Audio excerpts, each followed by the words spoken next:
Okay, and I want to read some some poems from my new book. I wrote a lot of this, actually I wrote the whole second half at the Bloomsbury West Writers Retreat in West Cliff, Colorado. If you're interested, you should really check it out. It's a lot of fun and cheap. So, there you go. This book is thematic. The first half is a series of love poems, so I'll read you one of those. It's mostly sonnets, but this one is not. So this is called A Brief History of My Heart. A Brief History of My Heart. It was first discovered in a muddy shoebox by a girl named Patsy in a field of wild poppies in Northern California. Patsy and her friend Lulu strolled hand in hand along Cattail Creek, crossing the field to pick me up on the way to school.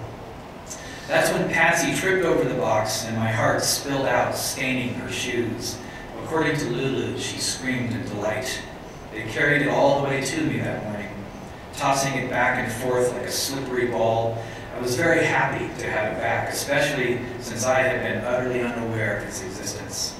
The next day, however, Patsy and Lulu discovered some bad mushrooms and were whisked off to the hospital to get their stomachs pumped. They never crossed that field again.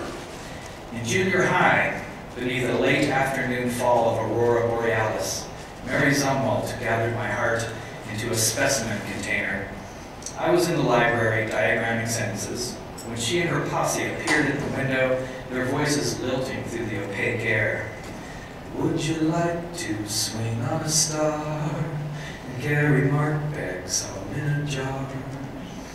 I felt at once released and trapped, and I responded with all the grace and thoughtfulness of a stick.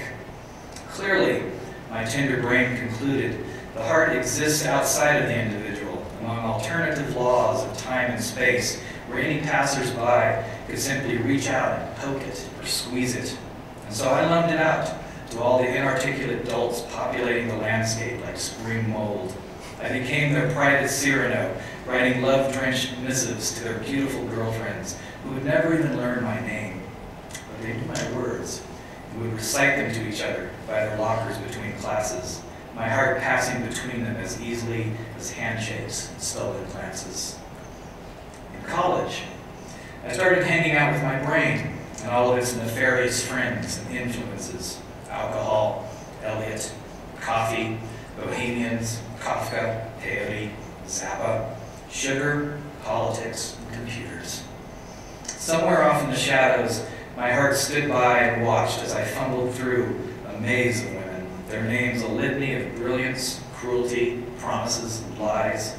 Through decades of neglect, my heart never complained, never judged, as my brain went on terrible rampages, cutting through relationships like slave labor in a rainforest, leaving behind burnt ruins as my poor, sad heart wandered aimlessly to nowhere.